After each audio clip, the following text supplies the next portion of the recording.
Good morning, everyone. Myself, Mrs. Diksha Anand, Assistant Professor, Department of Civil Engineering, HIIT, Mangalore. In continuation with the last class, I'll be continuing this class with the same topic, that is hardened concrete, on Module 3. And here we'll be discussing about Part 3. And in the last class, we have discussed about some of the topics under creep, that is, what are the factors affecting creep and how it can be controlled. And then we have moved to the topic durability, factors affecting durability, and then about the sulfate attack in like how we can find out uh, some of the factors which causes and how it can be controlled. And in today's class, we'll be discussing some of the topic other than sulfate attack. Same topic which comes under durability, that is chloride attack, carbonation, freezing, and thawing. And what are some of other factors which affect this chloride effect and how it is caused, and some of the chemical equation caused by these factors. And in the notes what I've given, you can refer these topics, or whatever the class we are dealing with this video, you can refer from page number 23 to 37 in the notes what I have given already. So next, moving on to the topic, attack. So what do you mean by chloride attack? And here we will be discussing some of the topics like causes, what are the causes for corrosion, and how the structure fails, alkalinity in the cement, allowable chloride, and what should be the pH value. So chloride attack is one of the important aspects for consideration when we deal with the durability of the concrete. Chloride attack is particularly important because it primarily causes corrosion of the reinforcement. So if we go only for the concrete structure, we cannot see any of the corrosion. Instead of cracks, we can see cracks when the shrinkage uh, factor comes into picture. But here, in case of chloride attack, the reinforcement get corroded. So we can see some of the patches over the surface of the concrete, and all these happens due to uh, or this is the causes and a cause that comes under chloride attack. And statistics have indicated that over 40% of the failure of the structure is due to corrosion of the reinforcement. And next is alkalinity in the cement. So due to high alkalinity of the concrete, a protective oxide film is present on the surface of the steel. So this we are discussing about the third point. Due to high alkalinity present in the concrete, a protective oxide film is present on the steel reinforcement, and this protective layer can also be lost due to presence of chloride in the presence of water and oxygen. And in reality, the action of chloride is in inducing corrosion of the reinforcement is more serious than any other reason. And what should be the allowable chloride limit? So chloride can enter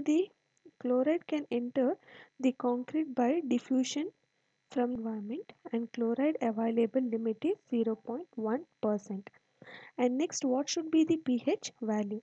So the pH value of the pore water in the concrete or the corrosion is partly dependent on the pH value of the pore water in the concrete at the pH value less than 11.5, and the corrosion may occur without the presence of chloride.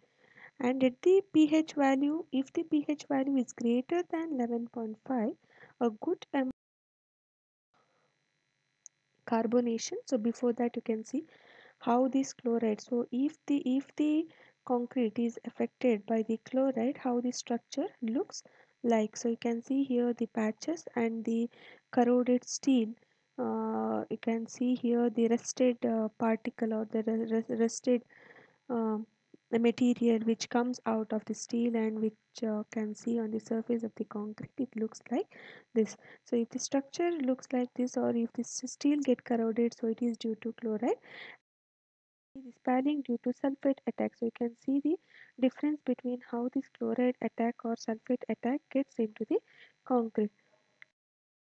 Pick carbonation. So what do you mean by carbonation, and what is the chemical formula? How, why, what, for from which chemical it get reacted, through what factor? So carbonation. So before going for the chemical equation, we'll understand what is carbonation, or what is the definition of the carbonation. So carbonation of the concrete is a process by which carbon dioxide, so simultaneously you can look into the equation. So the equation as well as the definition, which gives the same meaning. So the carbonation of the concrete is a process by which carbon dioxide, that is CO2, from the air penetrates into the concrete and react with the calcium hydroxide, that is CaOH2, uh, OH2, and reacts with calcium hydroxide to form calcium carbonate. So calcium carbonate is CaCO3. So in the presence of air, so the air penetrates into the concrete and reacts with calcium hydroxide to form calcium carbonate. We have seen earlier that conversion of CaOH2 into CaCO3 by the action of CO2 results in a small shrinkage. So in the presence of moisture, CO2 changes into dilute carbonic acid, which attacks the concrete and also reduces alkalinity of the concrete. And what should be the pH value? What should be the pH value for the of the concrete? The pH value of the pore water in the hardened concrete is generally range from 12.5 to 13.5, depending upon the alkali content of the cement, and high alkalinity forms a thin passivating layer around the steel reinforcement and protect it from the action of oxygen and water. So here in actual practice, you can see in actual practice, carbon dioxide present in the atmosphere in smaller or greater concentration penetrates into the concrete and carbonates the concrete and reduces the alkalinity of the concrete. And the pH value of the pore water in the hardened paste, which was around 13, will be reduced to around 9. So when all car carbon hydroxide, or sorry, calcium hydroxide has become carbonated, the pH value will reduce up to 8.3. In such a low pH value, the protective layer gets destroyed and the steel is exposed to corrosion. So this is the factor why the carbonation takes place, or why the steel get corroded in the concrete reinforcement. So you can see here the schematic or the representation of the carbonation. So why it get corroded, and what should at what pH value the steel get corroded, or the corrosion factor takes place. So the next topic is about freezing and thawing. What is freezing and thawing? So the lack of durability of the concrete on account of freezing and thawing action of the frost is not of great importance to Indian condition. And here, the fresh concrete contains considerable quantity of free water subjected to freezing temperature. Discrete ice lenses are formed, and it is well known that fresh concrete should not be subjected to freezing temperature. Fresh concrete contains a considerable quantity of free water. If this free water is subjected to freezing temperature,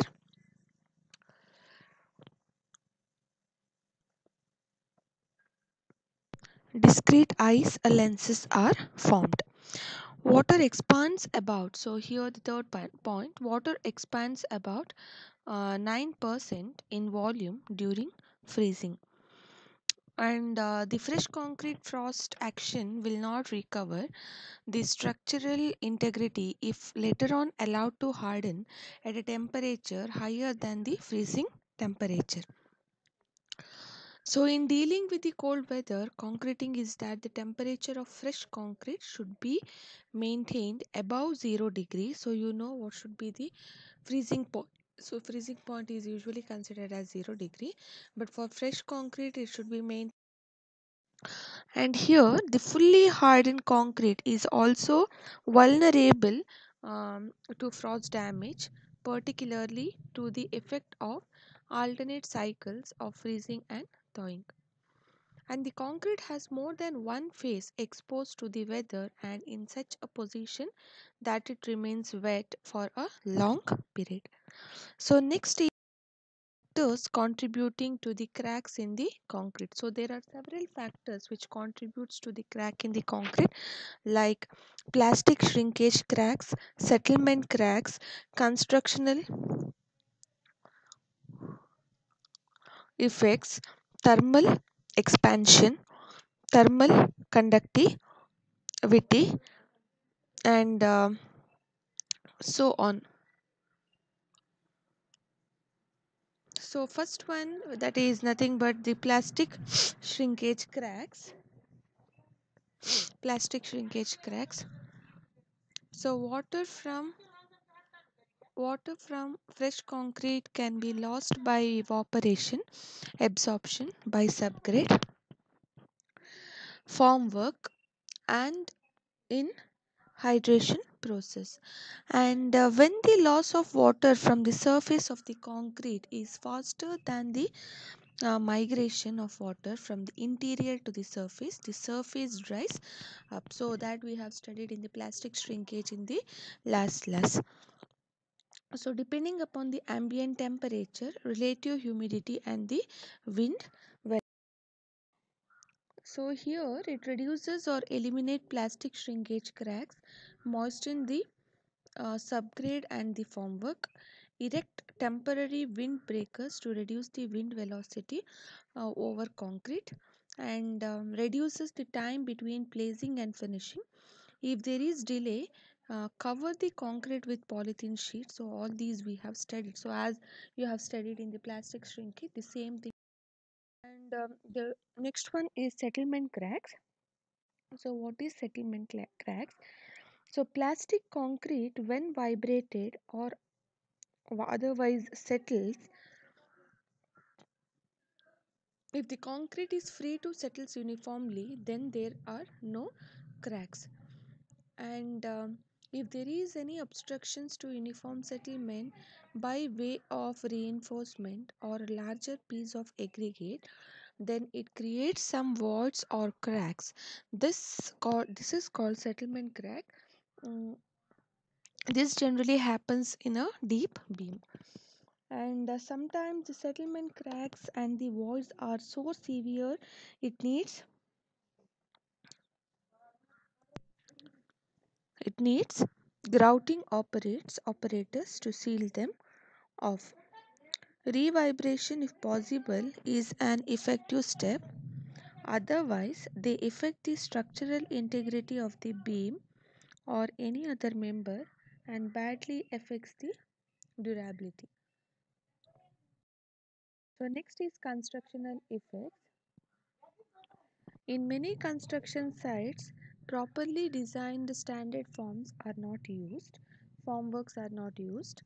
Vibrated, sinking, bending, settlements of lack of rigidity of the formwork may cause cracks or deformation in the plastic concrete after compaction. And it is well known that excess vibration causes segregation, which affects the uniformity of the concrete mix. These days, high consistency concrete is used either for pumping requirements or on account of using superplasticizers, and finishing becomes an important operation in situations where abrasion resistance is an important factor, such as roads and airfield pavements, factory floor, dockyard, warehouse floor, etc. Ideally, cement paste must be contained by fine aggregate and matrix must be contained by coarse aggregate. And concrete is a material used in a climatic region for all kinds of structure, and knowledge of thermal expansion is required in long span bridges or girders, high rise. So next is thermal expansion. So concrete is a material used in all climatic conditions or regions for all kind of structure, and the knowledge of thermal expansion is required in long span bridges, girders, high rise buildings subjected to variation of temperature, and in calculating the thermal strains in chimneys, blast furnace, and the pressure vessels, such as fire, subsequent cooling. And what are the properties? So, thermal conductivity, properties of thermal expansion, thermal conductivity, thermal diffusivity, specific heat, and coefficient of thermal expansion. So, we'll study one by one. So, thermal conductivity. So, this measures the ability of the material to conduct the heat. Thermal conductivity measures the ability of the material to conduct heat. Thermal conductivity is measured in joules per second per square meter of the area of the body when the temperature difference is 1 degree Celsius per minute thickness of the body. And when the concrete is saturated, the conductivity ranges generally between 1.4 to 3.4 joules per meter square second degree per degree Celsius per meter. And the next is thermal diffusivity. Diffusivity represents the rate at temperature changes within the concrete mass. Diffusivity is simply related to conductivity by the following equation. Diffusivity is equal to conductivity divided by Cp, where C is the specific heat and P is the density of the concrete. The range of the diffusivity of the concrete is between 0.002 to 0.006 meter square per hour.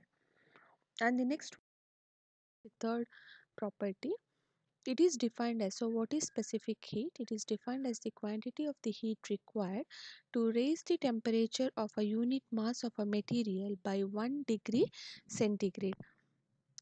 And here it is given that the common range of the values of the concrete is between 840 and 1170 joules per kg per degree centigrade. And next is coefficient of thermal expansion. So coefficient of thermal expansion,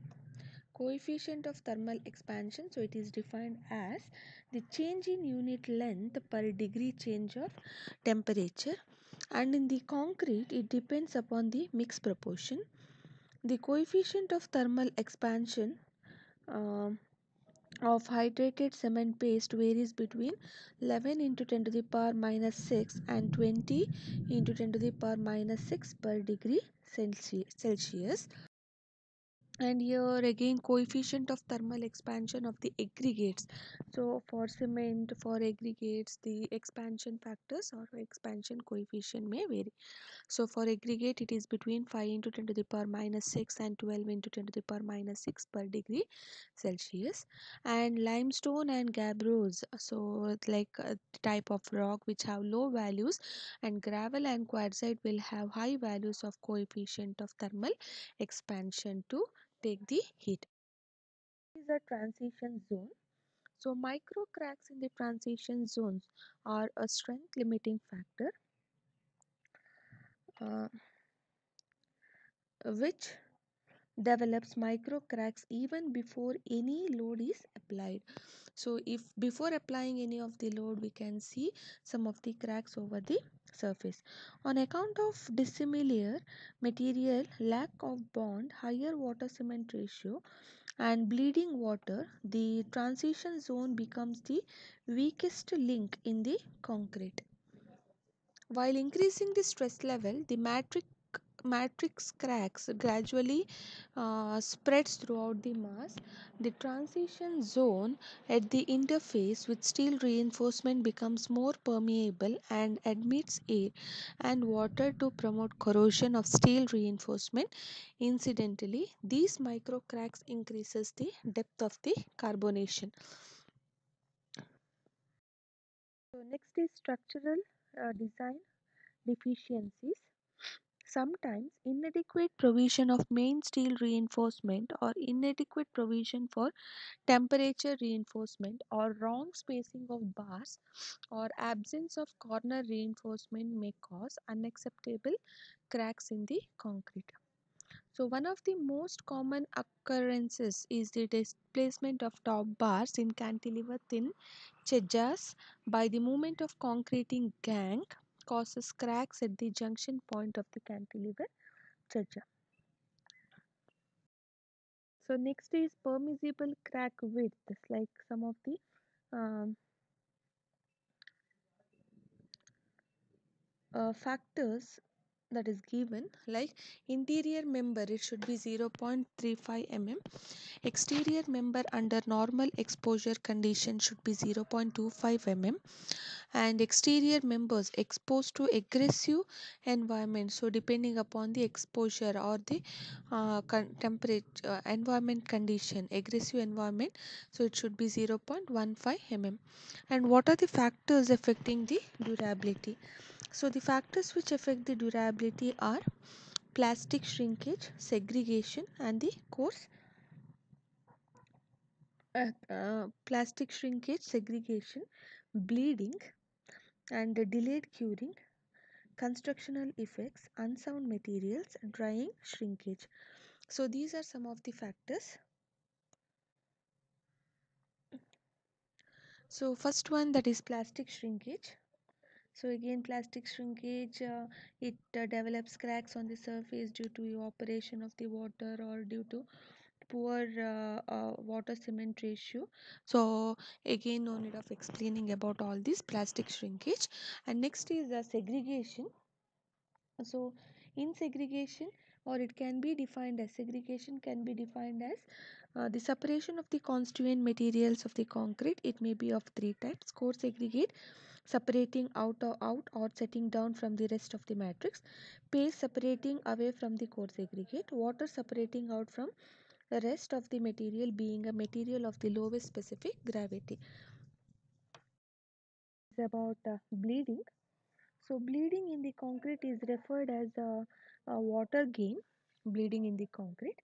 So this, since, see here I have given only the side heading, since all these topics you have studied in the previous slide, and even here while writing the theory it will be the same. So bleeding in the concrete is referred as a water gain.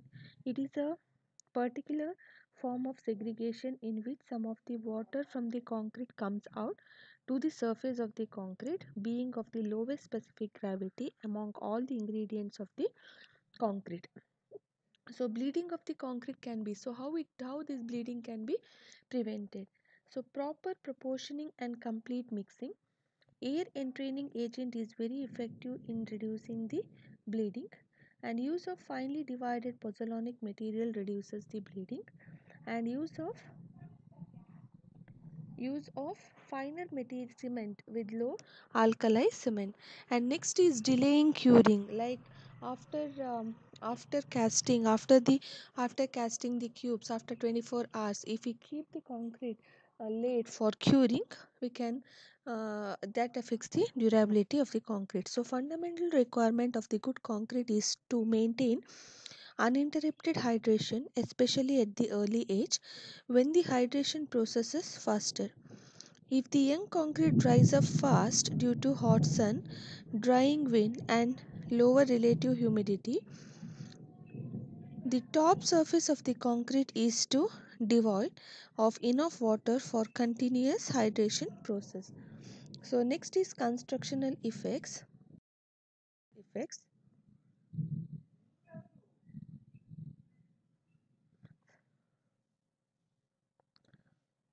Unsound materials and drying shrinkage.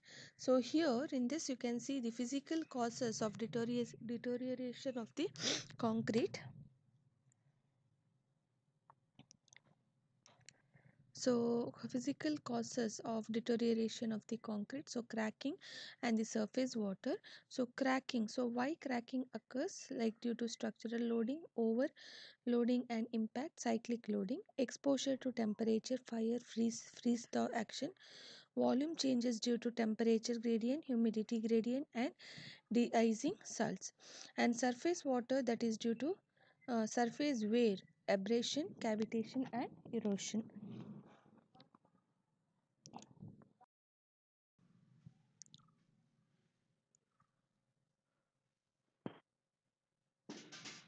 So here in this slide again, the positively charged, so corrosion of the steel in concrete is electrochemical process. The positively charged ferrous ion, that is Fe plus, at the anode pass into the solution, while the negatively charged free electrons E minus pass through the steel into the cathode, where they are absorbed by constituents of the electrolyte with the water and oxygen to form hydroxyl ions. These travel through the electrolyte and combine with the ferrous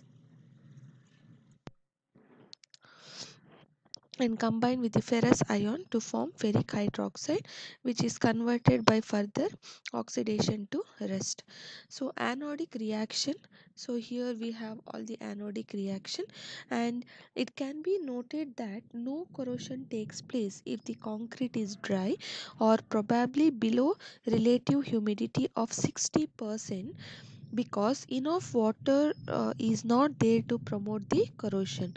And it can also be noted that corrosion does not take place if the concrete is fully immersed in water, because diffusion of oxygen does not take place into the concrete. What are the remedial measures? Measures are metallurgical method, corrosion inhibitors, coating the reinforcement,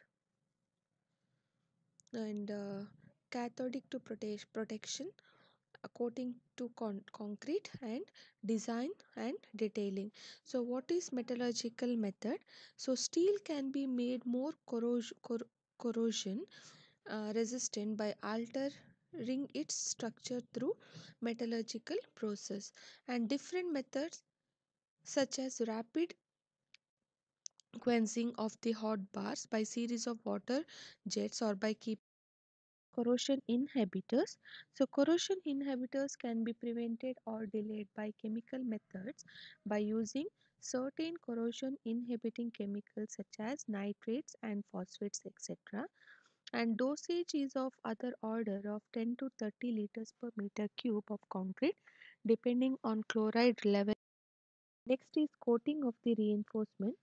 The object of coating of the steel bars is to provide durable barrier to the aggressive materials such as chloride, and the coatings must be robust to withstand fabrication of the reinforcement cage and pouring of the concrete and compaction by. And here you can see the Central Electrochemical Research Institute, that is CECRI, Karaikudi, have suggested a method for prevention of the corrosion in the steel reinforcement in the concrete, that is de-rusting and phosphating and coating, sealing, fusion bonded epoxy coating. So how it can be controlled. So next is, what are the limitation of epoxy coated bar? So after the treatment cutting and bending may injure the steel with the which needs certain side treatment. The bars cannot be welded. So the bars cannot be welded. The epoxy is not resistant to ultraviolet rays of the sun. The bar should not be exposed to sun for the long duration before use. The coating may get damaged during vibration of the concrete, which is uneconomical. So galvanized reinforcement. So galvanizing of reinforcement consists of dipping the steel bars in a molten zone. This results in coating of the zinc bonded to the surface of the steel. The zone surface reads with calcium hydroxide in the concrete to form a passive layer and prevents the corrosion. Is like how curing of the concrete can be done. Curing can be described as keeping the concrete moist and warm enough so that the hydration of the cement can continue, and the process of maintaining satisfactory moisture period immediately for following placement. So the hydration of the cement may continue until the desired properties are developed to a sufficient degree to meet the requirement. So next is cathodic protection. What is cathodic protection? So it is one of the effective, well-known and extensively used method for prevention of the corrosion in the concrete structures. And due to high cost and long-term monitoring required for this, it is not used very much in India. And this electrode serves as anode and steel reinforcement, which is connected to a negative terminal of DC source, acts as a cathode. So in this process, the external anode is subjected to corrode and cathodic reinforcement is protected against the corrosion, and hence the name cathodic protection. So it has got the name. So next is detailing and design and detailing. So usually we'll be going with the design or the coding IS 456-2000 for a specific cracks width as follows, or the crack width. So here the structural designer should take all the precaution in designing and detailing with respect to spacing between the bars for the concrete to flow between the reinforcement and to give proper cover to the steel reinforcement. And the next is nominal cover to the reinforcement. For longitudinal reinforcement bars in a column, nominal cover in any case not less than 40 mm or less than the diameter of the bars. And in case of column of minimum dimension of 200 mm or less whose reinforcing bars do not exceed 12 mm, and a nominal cover of 25 mm may be used. And for footings, a minimum cover should be. So next is a crack width. So IS 456-2000 specifies crack width as follows.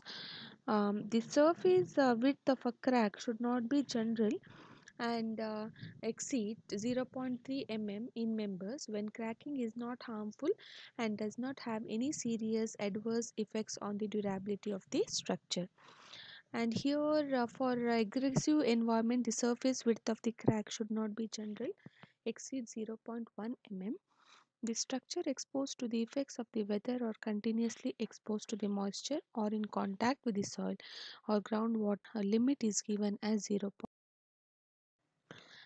So these are some of the topics what we have discussed in this class, that is about cathodic protection and chloride attack and limitation of the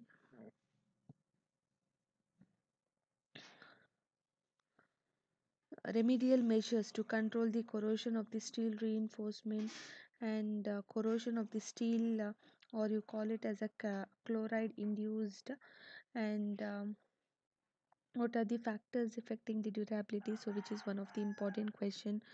And next is the important properties of the thermal expansion. So these are some of the topics you need to be remembered in this particular class, and you can refer the notes for more detailed theory about this. So the last part of module 3 will be continued in the next class, that is part 4 of hardened concrete. So thank you for listening.